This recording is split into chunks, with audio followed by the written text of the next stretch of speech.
Hi hello ನಮಸ್ಕಾರ, welcome back to my YouTube channel. ಇವತ್ತಿನ topic ಏನಂದರೆ ಫ್ರೆಂಡ್ಸ್, ನಾನು ವಾಷಿಂಗ್ ಮಿಷಿನ್ನ ಹೇಗೆ ಯೂಸ್ ಮಾಡೋದು, ಹೇಗೆ ಹೈಜೀನಾಗಿ ಮೇಂಟೈನ್ ಮಾಡೋದು ಅಂತ ಹೇಳ್ಕೊಡ್ತೀನಿ ಬನ್ನಿ ಫ್ರೆಂಡ್ಸ್. ನಾನು ಏನು ಮಾಡ್ತೀನಿ ಅಂದರೆ 3 months ಒಂದ್ಸಲ all washing machine and dish washer ಅಂತ ಪೌಡ್ರು ಇದೆ. ಆ ಪೌಡ್ರು 3 months ಒಂದು ಸಲ ನಾನು ಏನು ಮಾಡ್ತೀನಿ, ಆ ಕಂಟೈನರ್ ಬಾಕ್ಸಲ್ಲಿ ಹಾಕಿರ್ತೀನಿ. ಅದಾದಮೇಲೆ ಟಬ್ ಕ್ಲೀನಿಂಗ್ ಆಪ್ಷನ್ ಇದೆಯಲ್ಲ, ಅದಾದಮೇಲೆ ಟಬ್ ಕ್ಲೀನಿಂಗ್ ಆಪ್ಷನ್ ಅನ್ನೋ ಪ್ರೋಗ್ರಾಮ್ನ ಸೆಟ್ ಮಾಡ್ತೀನಿ. ಅದಾದಮೇಲೆ 1.5 hour ರನ್ ಆಗುತ್ತೆ. ಅದಾದಮೇಲೆ ನಾನೇನು ಮಾಡ್ತೀನಿ, ಆ ಪುಷ್ ಬಟನ್ ಇದೆಯಲ್ಲ, ಆ ಪುಷ್ ಬಟನ್ನ ರಿಮೂವ್ ಮಾಡ್ತೀನಿ. ಅದಾದ ತಕ್ಷಣ ಅದನ್ನ ರಿಮೂವ್ ಮಾಡೋಕ್ಕೆ ಬರುತ್ತೆ. ಆ ಪುಷ್ ಬಟನ್ನು ರಿಮೂವ್ ಮಾಡೋಕ್ಕೆ ಬರುತ್ತೆ.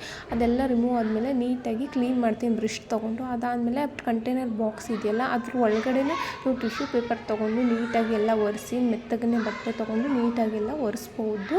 ಮತ್ತು ನೀವೇನು ಮಾಡ್ಬೋದು ಅಂದರೆ, ಇದು ಕೆಳಗಡೆ ವಾಟರ್ ಫ್ಲೋ ಆಗುತ್ತಲ್ಲ, ಏನಾರು ಸಿಗಾಕೊಂಡ್ರೆ ಅದೆಲ್ಲ ಬಂದು ಇಲ್ಲಿ ಸ್ಟೋರೇಜ್ ಆಗುತ್ತೆ. ಕಾಯಿನ್ಸು, ಪೆನ್ನು ಇದೆಲ್ಲ ಇಲ್ಲಿ ಬಂದೆಲ್ಲ ಸ್ಟೋರೇಜ್ ಆಗುತ್ತೆ. ಅದನ್ನ ಎಲ್ಲ ತುಂಬ ಡೇಸ್ ಆಗಿರುತ್ತಲ್ಲ ಫ್ರೆಂಡ್ಸ್, ತುಂಬ ಕೊಳೆ ಇರುತ್ತೆ ಫ್ರೆಂಡ್ಸ್.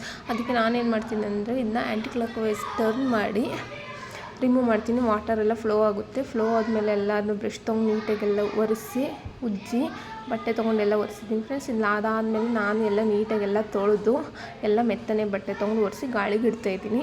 ಅದಾದಮೇಲೆ ಎಲ್ಲ ನೀಟಾಗೆಲ್ಲ ಆರಾದಮೇಲೆ ಸೆಟ್ ಮಾಡ್ತಾಯಿದ್ದೀನಿ ವಾಷಿಂಗ್ ಮಿಷಿನಲ್ಲಿ. ಹೇಗೆ ಅಂತ ನೀವು ನೋಡ್ಕೊಳ್ಳಿ. ಪುಷ್ ಬಟನ್ನೆಲ್ಲ ತಿರ್ಗೋದನ್ನ ಪ್ರೆಸ್ ಮಾಡಿ ಸೆಟ್ ಆಗುತ್ತೆ. ಮತ್ತು ಕೆಳಗಡೆದು ಅಷ್ಟೇ ಫ್ರೆಂಡ್ಸ್, ಇದನ್ನ ನೀವು ಆ್ಯಂಟಿ ಕ್ಲಾಕ್ ವೈಸ್ ತಿರ್ಗಿಸ್ಬೇಕು. ಕ್ಲಾಕ್ ವೈಸ್ ತಿರ್ಗಿಸಾದ್ಮೇಲೆ ನಿಧಾನಕ್ಕಾಗಿ ತಿರ್ಗಿಸಿ, ತುಂಬ ಸ್ಮೂತ್ ಇರುತ್ತೆ ಎಲ್ಲ ಮೆಟೀರಿಯಲ್ಸು. ಮತ್ತು ನಿಧಾನಕ್ಕಾಗಿ ತಿರ್ಗಿಸಿ. ಮತ್ತು ಏನು ಮಾಡೋದು ಅಂದರೆ, ಆ ಚಿಕ್ಕದ ಪೈಪ್ ಇದೆಯಲ್ಲ, ಆ ಚಿಕ್ಕದ ಪೈಪ್ನ ನಿಧಾನಕ್ಕಾಗಿ ಅಲ್ಲಿ ಹ್ಯಾಂಗ್ ಮಾಡಿ, ಅದಾದಮೇಲೆ ಪ್ರೆಸ್ ಬಟನ್ ಅಮುಕ್ ಮಾಡಿ ಡೋರ್ನ ಕ್ಲೋಸ್ ಮಾಡಿ ಫ್ರೆಂಡ್ಸ್. ಬಟ್ಟೆ ಒಗ್ದಾದ್ಮೇಲೆ washing machine door at least 1 hour 1.5 hour open ಮಾಡಿ ಇಡಿ. ಇಲ್ಲಾಂದರೆ ಮೆತ್ತಗೆ ಬಟ್ಟೆ ತೊಗೊಂಡು ಒರೆಸಿ ಫ್ರೆಂಡ್ಸ್.